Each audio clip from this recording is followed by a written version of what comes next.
Bruno Mars took to Twitter to say who he thinks should be featured in next year's Super Bowl. The Super Bowl will be in Atlanta, and he went on Twitter saying, "You have the opportunity to celebrate incredible hip-hop artists from Atlanta next year. Outkast, T.I., Gucci, Lil Jon, Jeezy, Jermaine Dupri, just to name a few." He actually tweeted at the NFL. He also said that he would help them coordinate, but they would have to pay him billions, which, fair. The boy deserves his money.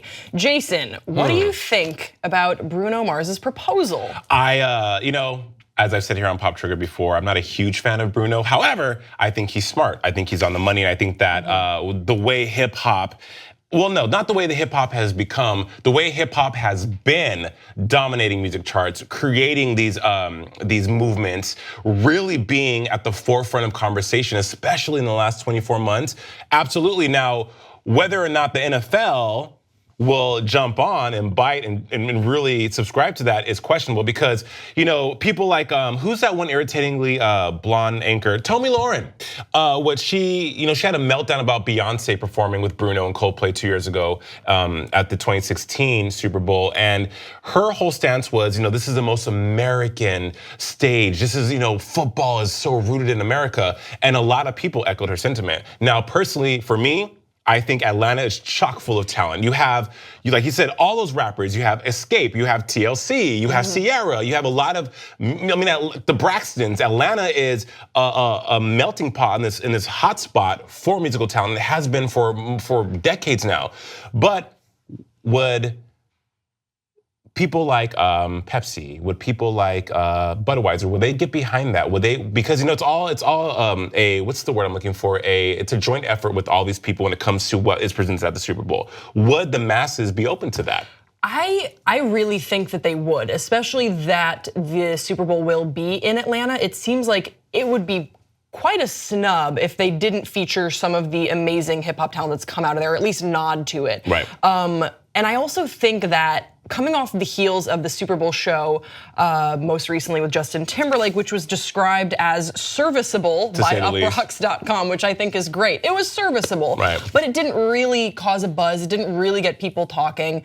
I think that Pepsi will be inclined to try and do something, hopefully, really groundbreaking that will get some new eyeballs onto the screen, because I didn't watch the Super Bowl live. Usually I do because I'm interested in the halftime show. I watched it live with Gaga. I watched it live with Beyonce, with Madonna. There were acts that I watched it live for.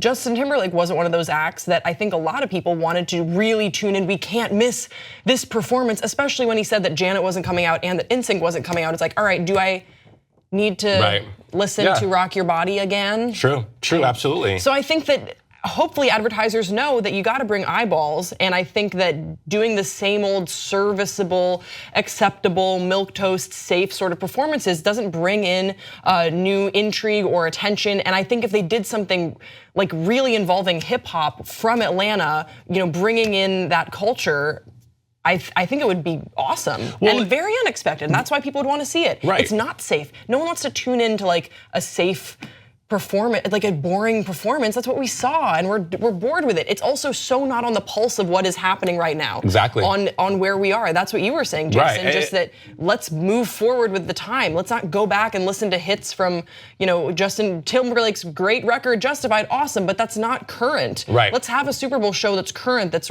on the pulse of something. Well, music is, like I've always said before, the soundtrack of our lives, right? And the music, and people create music that's reflective of what's going on in their life now. So if we want to talk about what's on the pulse, well, yeah. With Kendrick Lamar sweeping the award shows, with the popularity of artists like J. Cole, SZA, Jay-Z, you have just this power to really change people's minds with music. And look, think about the Olympics, right? So the Olympics go to different countries every 4 years. When you watch the Olympics, NBC and the IOC make sure that what you're viewing and the elements they give you are synonymous with the environment they're in. When they were in Rio, when they're in Russia, so they're smart. They realize, hey, we have this unique opportunity in this unique location to bring you this unique event. Why not really rally and really capitalize on that? And if the Olympics are in Atlanta, I do think you mean the Super Bowl? I'm sorry. Although, I mean, here yeah, well, the Olympics were in Atlanta in 1996. Like, let's do that again, too. Right, yeah. But if they are, I'm sorry, the Super Bowl is in Atlanta, I think it would be in their best interest to really lean into that environment. You know what's interesting? I hadn't considered this before you brought it up, but as someone who wasn't raised in the United States, something that really struck me is how each state is so culturally diverse and has their own customs and way of speaking and cadence and accents and music and movies, television, all this stuff. It's really, each state is so rich, and I have always been a little surprised that it seems like, I mean, I know it's the United States, but whenever there's something hosted in another state, they don't always lean into, okay, we're in, I guess they did it in Minneapolis where they, threw up the projection of Prince, which I didn't love. But I was surprised that you don't really, bring it home with artists from that state and let that state sort of have their own little mini Olympics and put on a show. Yeah. Because think about how different it is whether you're in, Boston and what the people of Boston, the people in Houston and the people in Sacramento or Los Angeles or, I mean, it's interesting that it isn't just a preconceived idea that you lean into that more and that we're having this that it's up for debate of what kind of music will they have at the Atlanta halftime show, because really we all know what sort of music they probably should have, which is hip hop, R&B, ludicrous, right.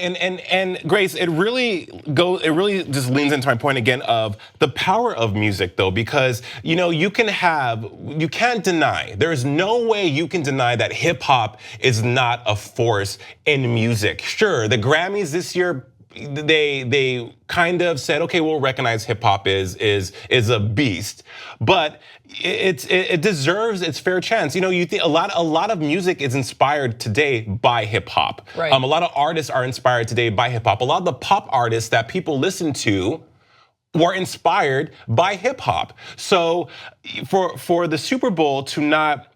And let's talk about from a business standpoint, money. That's the root of all evil. That's what it boils down to. That's the foundation, money. There's billions upon billions upon billions of dollars in hip hop with Tidal, music streaming, shows. The BET Awards are huge. It's not going anywhere. So if you want to talk about dollars and cents, hip hop will definitely bring that in to the Super Bowl, because that's what matters at the end of the day. Jason, so final thought. Yes. Who is your dream Super Bowl show for next year in Atlanta? Dream Super Bowl show for Atlanta would be the 90s girl groups. You have SWV, Escape, TLC. Then you bring out some new people. You bring out Sierra. You have Ludacris. You have T.I. Then you have probably some, I don't know, maybe. So it's like a group. A group effort. Yes. All right. I don't know. I was put on the spot there, but that would be a great show, right? That'd be pretty cool. We want to hear from you guys in the comment section below. What do you think about Bruno Mars' idea? What do you think would be the ideal dream lineup for Super Bowl halftime show next year?